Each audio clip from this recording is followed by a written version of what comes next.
Madame, Monsieur, bonsoir et bienvenue à votre magazine Le Consommateur. Nous parlons ce soir de logement. Il est tout à fait légitime pour vous et moi, Monsieur et Madame tout le monde, de souhaiter accéder à la propriété de son logement.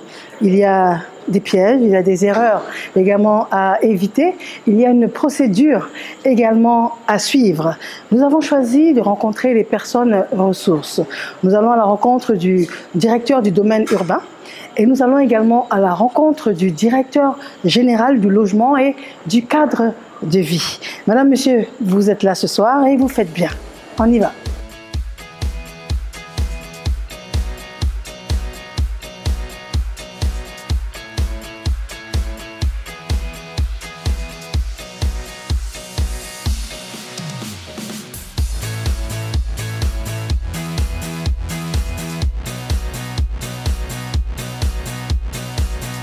Bonjour, bonjour mesdames. Je rentre avec le directeur.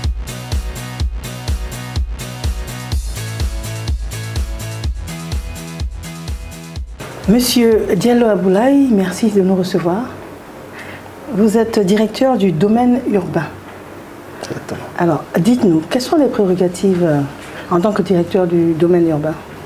La direction du domaine urbain est chargée de gérer le patrimoine foncier de l'État en zone urbaine. Il est chargé aussi d'appliquer la législation et la réglementation en matière de gestion foncière, de produire les actes qui sont liés au foncier, oui, d'instruire les demandes d'ACD et de rédiger les baux amphithéotiques à soumettre à la signature du ministre en charge de l'urbanisme. Très bien. Alors, ça veut dire que monsieur et madame tout le monde, le consommateur, l'ivoirien lambda ou le citoyen ici en Côte d'Ivoire, qui souhaite acheter un terrain ou construire sur sa parcelle de terrain, vient vers vos services. Alors, quelqu'un qui veut acquérir un terrain, il s'adresse à un lotisseur. Oui. Voilà, il s'adresse à un lotisseur qui va lui proposer un terrain à bâtir. Et pour se prémunir contre d'éventuelles arnaques, il peut se rapprocher de nos services du ministère de la Construction qui sont implantés partout sur le territoire national. Et s'assurer que ce terrain-là fait l'objet, est issu d'un lotissement approuvé. D'un lotissement approuvé. Voilà. Un terrain qui n'est pas issu d'un lotissement approuvé n'a pas d'existence officielle. Un lotissement approuvé, qu'est-ce que ça veut dire? Un lotissement approuvé, c'est un aménagement de l'espace qui est contrôlé et validé par les services de la construction, qui dit exactement comment est-ce qu'on doit occuper cet espace-là, là où on doit habiter, là où on doit prévoir des écoles, des espaces verts, des centres de santé et autres. Et ce travail est fait par les services de la construction. À la fin de la planification, le ministre de la Construction prend un arrêté qui officialise ce morcellement de l'espace qui a été fait. Et à partir de là, les lots qui sont créés ont une existence légale. Les rues qui sont créées aussi ont une existence légale et ces rues-là font partie du domaine public. Alors, on entend très souvent parler de ACD. Qu'est-ce que ça veut dire, ACD? L'ACD, c'est l'arrêté de concession définitive. C'est un acte administratif par lequel l'État transfère la propriété d'une parcelle de son patrimoine à une personne physique ou morale. Et l'État ici, c'est le ministre en charge de la construction ou son représentant qui est le préfet en région. C'est un titre de propriété définitif. Il confère des droits réels à son détenteur. Il lui permet d'ester en justice, d'hypothéquer le bien et de garantir la succession, la préservation des intérêts de ses héritiers. Vous nous parlez de ACD, on entend également titre foncier. Quel est le document final? Est-ce qu'il y a d'autres documents entre les deux? Le document final, c'est l'ACD, lorsque quelqu'un acquiert un terrain avec l'État. C'est l'ACD que l'État délivre à la personne. Et une personne qui achète un terrain avec un détenteur d'ACD, à la fin de la procédure de mutation de la propriété, on lui délivre un certificat de mutation de propriété. Mais sur ces deux documents figure un numéro qu'on appelle le numéro de titre foncier. C'est ce numéro-là qui permet de suivre la vie juridique du terrain. Et c'est sur ce numéro qui est inscrit au livre foncier qu'on inscrit toutes les charges, privilèges et restrictions qu'il peut avoir sur une parcelle donnée. Comment se fixent les prix? Si un acquéreur estime que le prix est trop cher, est-ce qu'il peut par exemple venir vers vous pour se plaindre? Ou le détenteur du terrain a le droit de fixer les prix comme il souhaite? Bon, les prix de vente des terrains sont libres. Les prix sont libres, l'État ne s'implique pas dans la fixation des prix de vente des terrains. Alors, si on parle d'Abidjan et du Grand Abidjan, on a quasi l'impression qu'il est difficile d'acquérir des terrains. Est-ce que c'est une impression justifiée? Ou il y a encore des terrains à vendre sur Abidjan? Il y a toujours des terrains disponibles à Abidjan. Peut-être ce qui peut freiner les personnes, c'est les prix qui sont pratiqués. Voilà, les terrains qui sont au centre-ville, où il y a tous les équipements et tous les services, naturellement vont coûter plus cher que les terrains qui sont à la périphérie. Là où il n'y a pas encore de route, d'électricité et d'eau, ces terrains sont moins chers. Lorsque l'on parle de terrain villageois, alors qu'est-ce que c'est exactement le terrain villageois? Quelle est sa valeur et comment est-ce que c'est protégé par la loi? Les terrains villageois, c'est une terminologie qui est utilisée pour les terrains sur lesquels il existe encore des droits coutumiers. Les droits coutumiers sont des droits précaires. Dans notre législation, toutes les terres appartiennent à l'État. Et les droits coutumiers sont des droits d'usage. Ce sont des terres que des communautés utilisaient pour faire mener leurs activités agricoles. C'était leur terroir sur lequel ils vivaient. Donc, on leur reconnaît ces droits d'usage-là. Et lorsque l'État veut faire prévaloir sa propriété sur les terrains, lorsqu'il a besoin d'un terrain pour réaliser une opération quelconque, il procède à la purge de ses droits. Et la purge de ces droits-là, c'est encadré par nos textes. Et il existe aussi des terrains qu'on appelle villageois, c'est une terminologie qu'on utilise, qui sont issus de lotissements initiés par les communautés villageoises. Ces communautés-là, ayant des droits coutumiers sur ces terres, demandent à l'administration de faire approuver un lotissement sur le site. Une fois que l'administration approuve le lotissement sur ce site-là, ils sont les gestionnaires de ce lotissement. En tant que gestionnaires de ce lotissement, ceux qui vont acquérir ces parcelles auprès de ces communautés-là, ce sont ces personnes-là qui vont procéder à la purge de ces droits coutumiers en leur reversant de l'argent. Une fois qu'ils font la purge de ces droits, les communautés villageoises leur délivrent des attestations qui vont leur permettre d'entreprendre les démarches pour avoir l'accès auprès de l'administration. Très bien. Alors, une fois que toutes ces précautions ont été prises pour être enfin propriétaire du terrain, parlons de l'autoconstruction. Alors, tout le monde peut se lever et choisir de construire sur son terrain? Alors, avant de construire sur un terrain, il faut être propriétaire. Quand on n'est pas propriétaire, on ne doit pas entreprendre de construction sur ce terrain. La première des choses, c'est d'être propriétaire. La deuxième chose, c'est d'avoir une autorisation de construire. Il faut faire une demande de permis de construire auprès de l'administration. Quand on n'a pas le permis de construire, on est en infraction vis-à-vis de la loi. Et le permis de construire dit quoi? Que Mariam Touré a le droit de construire ou bien il faut que je respecte des normes, des conventions? Le permis de construire va vous autoriser à construire un bâtiment qui respecte les prescriptions qui sont inscrites dans le permis en question. Alors, si on a bien compris, une fois qu'on a l'autorisation de construire, on peut construire. Je suis Madame Tout-le-Monde, je peux construire. Lorsqu'on a l'autorisation de construire, il faut qu'on s'attache les services de professionnels de la construction. Parce que construire, c'est un art. Et il y a des personnes qui sont formées pour faire ce travail-là, pour éviter les risques d'effondrement qu'on constate quelquefois. Et il faut s'attacher les services d'un architecte et d'un ingénieur conseil. Et ce sont des choses que vous vérifiez? On a nos services qui contrôlent le permis de construire. Naturellement, on ne peut pas être devant tous les chantiers pour surveiller que les choses se passent exactement. Nos équipes sillonnent lorsqu'ils se rendent compte que quelqu'un est en train de construire sans autorisation, on arrête les travaux. D'accord. Voilà. Ce qu'on constate, c'est qu'une fois qu'on a le dos tourné, les gens continuent. Très bien. Alors là, on a d'un point de vue général, en ce qui concerne l'autoconstruction, ce qu'il y a lieu de faire. J'aimerais bien qu'on revienne sur la procédure pour obtenir, pour la constitution de dossier pour obtenir l'ACD. D'accord. Pour faire une demande d'ACD, il faut acquérir un terrain. Ça, c'est la première des choses auprès de lotisseur. Et le lotisseur va vous délivrer un document qui donne le lien entre vous et la parcelle. Il faut aussi la pièce d'identité de la personne qui fait la demande. Il faut qu'on sache qui fait la demande d'ACD. Si c'est une personne physique, sa pièce d'identité. Si c'est une personne morale, les statuts qui organisent la société en question et la pièce d'identité du gérant.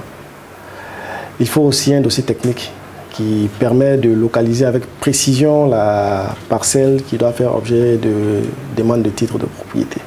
Le dossier technique permet d'avoir les dimensions de la parcelle, la superficie et puis les coordonnées géographiques des bornes qui délimitent la parcelle en question. Ce dossier technique il est confectionné par un géomètre expert agréé. Quand ces éléments sont réunis, on se rend au guichet unique et on dépose le dossier compte permanent de frais de procédure. Une fois que le dossier est déposé, il sera transmis à la direction du domaine urbain pour les terrains qui sont situés à Abidjan ou bien à la direction départementale de la localité. Le directeur du domaine urbain ou le directeur régional, après vérification, va demander au conservateur de la propriété foncière de lui faire un titre foncier. Et une fois que le titre foncier est fait par le conservateur de la propriété foncière, le directeur du domaine urbain ou le directeur régional rédige l'ACD qu'il soumet à la signature du ministre pour les terrains qui sont à Abidjan ou à la signature du préfet pour les terrains qui sont en région. Lorsque l'ACD est signé, on le transfère à nouveau à la conservation foncière pour la publication de cet ACD au livre foncier. Cette publication se fait contre paiement du prix de cession du terrain. Parce que là, il s'agit de concéder un terrain qui appartient à l'État à une personne. Ça se fait contre le paiement d'un prix de cession. Le prix de cession est marqué sur l'ACD. Il y a aussi des taxes à payer, des taxes de transfert de conservation foncière et des recettes domaniales. Tout ça est calculé par la conservation foncière qui est un service de la Direction générale des impôts. Après avoir effectué le paiement de ces montants-là que les ACD sont délivrés par le ministère de la Construction. Il y a une étape qui est assez importante qu'il faut qu'on signale lorsque le directeur du domaine ou le directeur régional de la construction demande la création des titres fonciers au conservateur. À cette étape, l'usager intervient. Oui. Voilà.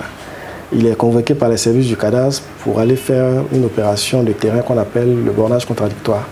Le bornage contradictoire. Voilà. L'usager doit être présent. Et quand il n'est pas présent, le dossier ne pourra pas évoluer. Donc s'il met du temps à répondre à la convocation, tout ce délai-là va impacter le délai global de délivrance de l'ACD. Monsieur Diallo, là je vous remercie infiniment. Je le rappelle, vous êtes directeur du domaine urbain. Je vous remercie bien. C'est moi qui vous remercie. Merci à vous.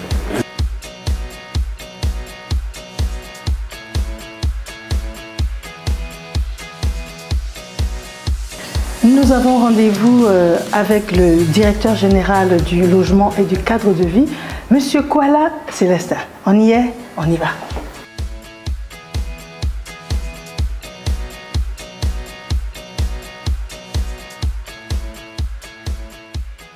Nous sommes avec le directeur général du logement et du cadre de vie, Monsieur Célestin Kouala, merci de nous recevoir. Et nous sommes là dans le cadre de l'émission Le Consommateur et parler de logement, c'est bien une aspiration tout à fait légitime. J'en conviens avec vous, Madame Tour. Très bien.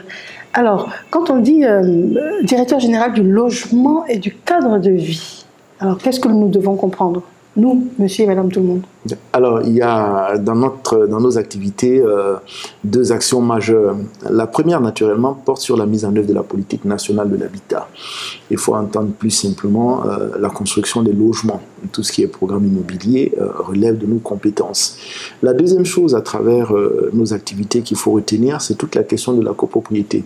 c'est-à-dire la gestion des syndicats de copropriétaires, des syndics de copropriété, l'amélioration du cadre de vie à travers le ravalement des façades, l'entretien des espaces verts et des aires de jeu de nos enfants dans les quartiers, les questions de sécurité dans les quartiers, s'assurer généralement que les syndics de copropriété, en action avec les syndicats de copropriétaires, font suffisamment bien leur travail pour que le cadre de vie reste agréable. Voilà l'essentiel de nos activités. Mais il est bon de rappeler que ces dernières années, notre action a tourné essentiellement autour du programme pluriannuel de construction des logements sociaux, parce que nous nous sommes rendus compte très vite que même s'il y avait une offre en logement, eh bien, l'offre pour les ménages pauvres, pour nos concitoyens qui ont des revenus faibles, parfois irréguliers, parfois instables, etc., ont très peu d'opportunités d'accéder au logement. C'est comme ça que le président de la République, depuis 2011, a pris la décision de réaliser, de faire construire des maisons à moindre coût, des maisons abordables pour les Ivoiriens. Très bien. Alors nous, monsieur et madame tout le monde, donc consommateurs que vous êtes, que nous sommes, est-ce que nous allons tous pouvoir accéder au logement? Il est bon de rappeler qu'il y a deux choses. Accéder au logement se fait de deux façons. Soit par accès direct à la propriété, c'est-à-dire que vous prenez un crédit bancaire, vous avez des revenus, un salaire et vous avez un minimum de garantie pour rassurer le banquier qui vous fait un crédit et qui vous permet d'acheter votre maison. Ça, c'est le premier mode d'accès. Le deuxième mode, c'est la location-vente, qui permet, sans crédit acquéreur, de payer simplement un loyer mensuel au promoteur immobilier pendant un certain temps, 15 ans, 20 ans, 25 ans, etc., et qui permet d'accéder, de devenir propriétaire quelques années plus tard. Et puis, il y a la location simple. La location simple qui permet à nos concitoyens de vivre simplement dans un cadre de vie décent. Aujourd'hui, à travers l'accès direct à la propriété qui a consisté à la mise en qui est le schéma sur lequel nous avons construit autour de 23 000 logements aujourd'hui dans le programme des logements sociaux. Très peu d'Ivoiriens, pas suffisamment, il n'y a pas eu suffisamment d'Ivoiriens qui ont pu avoir accès à ces logements. C'est pour ça que sur l'instruction du ministre Koné Nabanye-Bruno, le gouvernement va lancer incessamment la phase 2 du programme, la location-vente. Parce que dans le programme des logements sociaux, nous nous sommes rendus compte que les Ivoiriens étaient demandeurs de ce que la SICOGI et la SOGIFIA avaient fait il y a 25-30 ans. À travers la location-vente, beaucoup d'Ivoiriens, beaucoup de nos compatriotes ont pu avoir des maisons. Beaucoup de ménages aujourd'hui, dans la plupart de nos quartiers, vivent dans les quartiers SICOGI, SOGIFIA, etc. Donc pour reprendre ce programme qui a marché 25 ans en arrière, nous allons relancer le programme de logement à travers la location-vente. Mais il est bon de rappeler que l'environnement institutionnel n'est pas le même. Quelques années en arrière, non seulement il y avait la mise à disposition du foncier pour la SICOGI, la réalisation des VRD, mais le gouvernement, la grande différence, c'est qu'en ce temps-là, le gouvernement mobilisait des financements pour construire les logements. Or, aujourd'hui, l'État ne mobilise pas des financements pour construire. La construction des logements est laissée aux promoteurs immobiliers. C'est ça qui fait la différence. Donc, naturellement, ça participe à renchérir les coûts. Mais ça rend difficile la mise en œuvre de la location-vente par les promoteurs. C'est surtout cela. Parce que pour faire de la location-vente, il faut que les promoteurs prennent ce qu'on appelle des crédits longs. Et ce n'est pas très évident auprès des banquiers, etc. C'est pour ça que nous allons nous impliquer davantage pour aider les promoteurs à travers, par exemple, la mise en place de fonds de garantie, l'amélioration institutionnelle de l'écosystème institutionnel du projet pour permettre aux promoteurs de bénéficier de ce genre de crédit-là. Très bien. Alors, il y a quelques années, tout à l'heure, vous en parliez, le programme présidentiel d'urgence pour les logements sociaux. C'était une très belle initiative, beaucoup d'engouement également. Et vous allez nous rectifier si on se trompe. Après, on a l'impression que ça s'est quelque peu évanoui. Et on se demande ce qu'il en est exactement, qu'est-ce qui s'est passé, puis dans quelle proportion l'Ivoirien d'un niveau économique faible ou moyen a pu se loger. Il est bon de rappeler que le programme ne s'est pas évanoui, contrairement à ce que vous disiez. Je veux dire, les résultats ne sont pas suffisamment bien atteints aujourd'hui. Mais je rappelle que ce vendredi, son Excellence, Monsieur le Premier ministre, a remis à 2187 Ivoiriens des clés de logements sociaux dont les coûts varient entre 15, 18 et 23 millions à Lokojo. Donc le programme est en cours. Il est en cours, c'est une dynamique. Mais il est bon de rappeler aussi que nous nous sommes rendus compte, nous, institutions, gouvernement, qu'il y a un certain nombre de choses et un certain nombre de réglages à refaire pour que les Ivoiriens puissent bénéficier de logements à moindre coût. Le premier réglage, qui est le plus important, c'est de permettre à nos compatriotes d'avoir des maisons en passant par la location-vente. C'est vraiment le premier problème qu'il faut régler, le problème principal aujourd'hui. Et pourquoi? Parce que ceux qui ont un compte en banque, techniquement, ce qu'on appelle les Ivoiriens qui sont bancarisés, ils ne sont que 20%. Donc il y a 80% d'Ivoiriens qui ont des moyens, qui payent un loyer, mais qui ne peuvent pas avoir un crédit bancaire pour acheter une maison. Nous, on le dit souvent, tout le monde ne peut pas acheter une maison, mais tout le monde loue une maison. Donc ce qu'il faut faire, c'est de faire en sorte que tous ces Ivoiriens qui sont en location deviennent propriétaires. Il ne faut pas qu'ils payent éternellement des loyers et qu'ils ne deviennent jamais propriétaires. C'est pour ça que la location-vente est fondamentale. On aura réglé un problème, celui du crédit acquéreur. Puisque dans la location-vente, vous n'avez plus besoin d'un crédit. C'est un loyer que vous payez. L'autre chose qui est extrêmement importante qu'on va faire dans la phase 2 du programme sur instruction du ministre Nabagné Bruno, c'est de se donner les moyens de faire en sorte que cette location-vente-là soit sans apport initial. C'est-à-dire que quand vous allez vous inscrire dans les programmes de la phase 2, eh bien c'est lorsqu'on vous remet votre clé que vous commencez à payer simplement. Et ça commence quand, cette phase 2? Alors la convention a été signée déjà pour lancer le programme de la phase 2. Une convention a été signée avec les enseignants du ministère de l'Éducation nationale pour environ 60 000 logements. Donc des sites sont en cours d'identification et dans les mois qui viennent, on va lancer ce programme-là déjà avec les enseignants. Donc ça c'est très très important. Alors les consommateurs qui nous suivent ce soir, oui, ils ne sont pas enseignants, ils ne sont pas concernés pour l'instant? Peut-être que tout de suite, comme ça, on va dire, comme on a repris avec les enseignants, ils pourraient ne pas se sentir concernés. Mais je voudrais rassurer les Ivoiriens. Il y aura une généralisation de ce programme-là pour tout le monde. Parce que, comme je l'ai dit au risque de me répéter, beaucoup d'Ivoiriens ont de quoi payer leur loyer correctement. Ce qu'il faut faire, c'est que ces loyers-là leur permettent d'être propriétaires.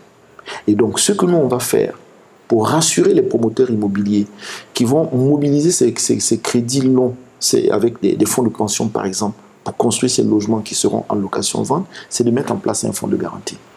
Ce fonds de garantie-là rassure le promoteur quant aux éventuels impayés. Je voudrais rappeler que dans des pays environnants comme le Maroc, sur lequel nous on prend l'exemple assez souvent, eh bien ce fonds de garantie existe. Ce fonds de garantie existe et le taux des casses, il est très faible. Il tourne autour de 2 à 3%. Donc c'est cet exemple-là que nous allons reprendre pour mettre en œuvre cette phase de la location-vente. Je voudrais rappeler aussi que le programme des logements sociaux, et je continue d'insister, n'est pas un échec. La France, qui est notre référence à nous tous dans beaucoup de domaines, jusqu'aujourd'hui, si vous allez en France, on parle bien de programme de logements sociaux. C'est une dynamique. Les HLM? Les HLM, par exemple, comme vous dites. Habitation à loyer modéré. Exactement. Donc c'est une dynamique. On ne finit pas de construire des logements sociaux. La raison, elle est simple. Chaque année, vous avez de nouveaux ménages. Il y a des jeunes qui arrivent, il y a des jeunes qui se marient, il y a des jeunes qui sortent des écoles, qui ont un premier emploi, etc. Et donc, c'est une dynamique. Donc, nous, ce que nous faisons, c'est de réorienter, de recadrer à chaque fois, d'améliorer l'environnement institutionnel, d'améliorer l'écosystème du projet, d'apporter plus d'appui aux promoteurs immobiliers afin de résoudre le problème des Ivoiriens qui n'ont pas assez de moyens, qui ont besoin de se loger, mais à moindre coût, à bas coût. Alors c'est très intéressant et c'est très motivant, mais ça va être où? Quelles sont les zones identifiées? C'est dans le Grand Abidjan? Alors de façon générale, nous avons ce qu'on appelle techniquement les zones préférentielles d'extension de la ville. C'est par exemple la route de Bassam, c'est la route de Bingerville, c'est le long de la voie du stade olympique en allant du côté d'Anyama, c'est par exemple le long de la route de Songon, etc. Mais sans vouloir trahir de secret, je voudrais dire que son Excellence, Monsieur le Premier ministre, a instruit notre patron, le ministre Bruno Nabagné Koné, à l'effet d'identifier des terrains à l'intérieur de la ville, dans les 13 communes, en intramuros, comme on dit, pour pouvoir réaliser également des programmes de logements sociaux. Donc vous allez avoir essentiellement 2 sites, les sites qui seront sur les grands axes d'extension de la ville, mais également des sites qui seront à l'intérieur des communes existantes, Massy, Marcory, Trècheville, Yopougon, etc. Ça aussi, ça va démarrer incessamment. Et donc, on estime l'effectivité pour l'année prochaine? En termes de délai? En termes de délai. Je voudrais dire que le programme d'urgence de construction, parce qu'il y a 2 choses. Il y a le programme de construction de 150 000 logements de 2021 à 2025. Il y a le lancement du programme d'urgence de 15 000 logements en 24 mois. Et ça va commencer incessamment. d'ici le mois de janvier à février, ça va démarrer. Et comme je l'ai dit, ça va être lancé sur la base de la location-vente. Et ça, c'est extrêmement important. C'est très important. C'est pour ça que j'insiste là-dessus. Parce qu'on s'est rendu compte que c'est vraiment ce que les Ivoiriens attendent. Et que c'est l'une des meilleures façons d'atteindre la cible, les plus pauvres. Parce que le logement social, par définition, c'est pour eux. C'est pour les Ivoiriens qui n'ont pas les moyens. C'est pour nos mamans qui sont dans les marchés. C'est pour nos frères qui sont garagistes, mécaniciens, chauffeurs de taxi, qui sont dans le secteur informel. C'est pour cela qu'on a conçu le programme de logements sociaux. Vous avez dit sans apport initial? Oui, l'idée c'est cela, c'est d'aller vers sans apport initial. Mais malheureusement, cette cible n'est pas encore atteinte. C'est pour cela que le gouvernement continue de faire beaucoup d'efforts pour atteindre maintenant cette cible. C'est sur ces belles notes que nous allons devoir prendre congé. Merci. Avec ce message d'espoir pour les consommateurs. Je vous remercie infiniment de nous avoir reçus. Ce fut un plaisir. Merci infiniment. Plaisir partagé. Avec toutes ces informations, avec tous ces conseils, vous serez fin prêt afin d'éviter les erreurs, les pièges qui pourraient vous conduire à la pleine propriété de votre logement. Et c'est bien là tout le mal que l'on vous souhaite, d'être propriétaire de votre propre maison. Madame, monsieur, bonsoir et merci d'avoir été là.